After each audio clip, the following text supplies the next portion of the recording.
So here's the winner chicken dinner video, and depending on the audio I might do a voiceover if this doesn't work. But for the main video, our main goal is to, find the winner of each game, and that will come from our end goal is eventually to find the equation that will do that.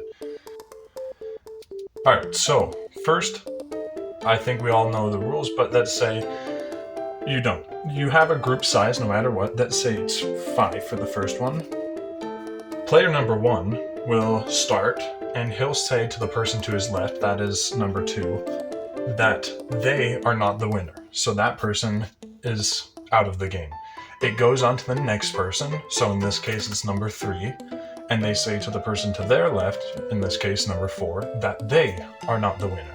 We'll go to number 5, who says 1 is not the winner, and then it will go to number 3 and say 5 is not the winner. So that is the basic premise of the game.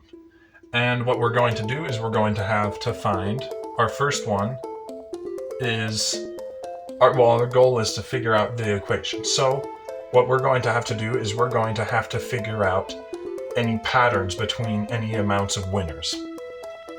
And so for a group of 1, the player number 1 is the winner. For a group of 2, number 1 says to number 2, they are not the winner, so number 1 is the winner. If a group of 3, 1 gets out 3, 3 gets out 1, that means 3 is the winner. For a group of 4, 1 gets out 2, 3 gets out 4, 1 gets out 3, it's 1's the winner. And so what we do is once we find all of this, and I went to up about 20, what we can do is we can then find we can then do a spreadsheet of the winners. So let's just try to make that real quick. And our goal again is to find patterns between winners. So let's label this axis, or this side, the X1. Number of players, and this side, the winner. Who the winner is, which spot.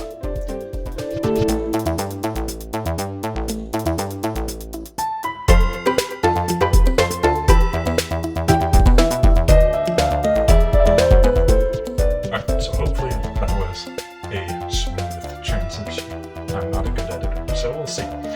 So this is, hopefully you can read it, this is currently a short graph to up to 26, or T-chart I should say. And now what we're trying to find is we're going to try to see what patterns we see. So something we see, number of players shouldn't really have a pattern, but they could correlate to the winner, and they should. So what we see is that for the most part, occasionally it will drop back to 1. It increases by increments of 2 each time.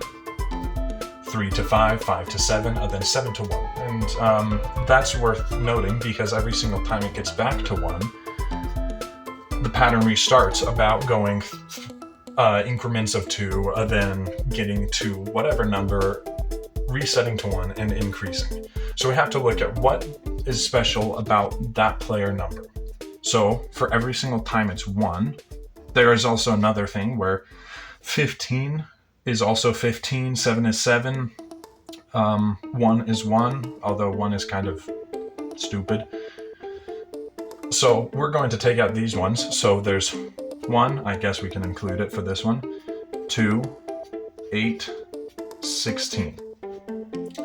And I have continued it to 32, and what we also find is, or past 32, and what we find is that 32 also goes to 1.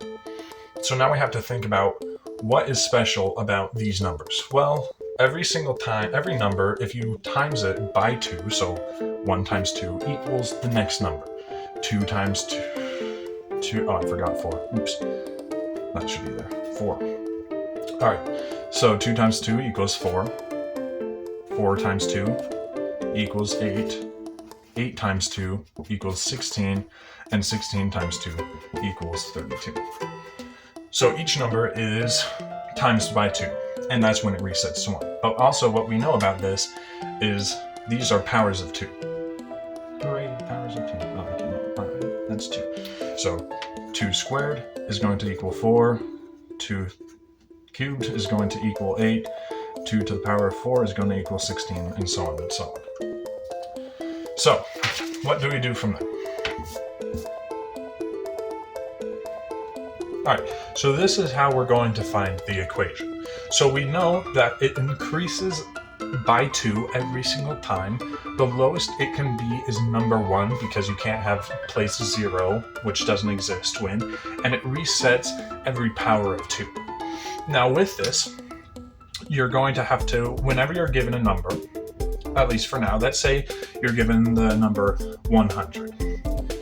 Your first thing is to, because of the nature of it, your first goal is going to want to figure out what the nearest power of 2 is to that without going over.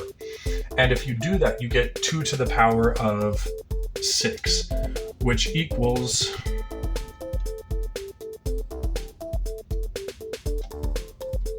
64. 2 to the power of 6 equals 64.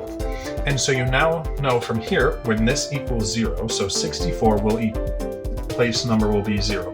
It increases by 2 every single time.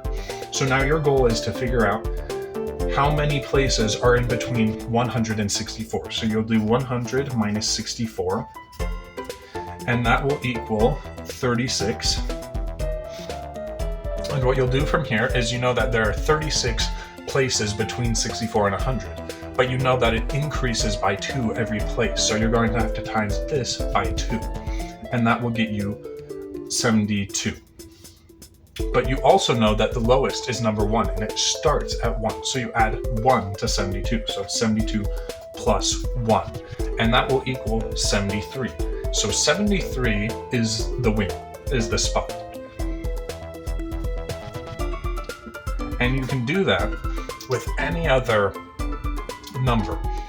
But an equation, or just a more simple way of looking at it, is plus 1. We're going to add 1 onto everything. You're going to times whatever you get in this middle column by 2. And you're going to, what you have to do is, the 100 was the total amount of people playing at once. So that is the total number of people represented by T for this one. And what you're also going to have to do is T was minus by 64, which is the nearest power of 2 without going over. So we'll just do N. And so N equals the nearest power of 2 without going over. So if I were given the number, let's say 216.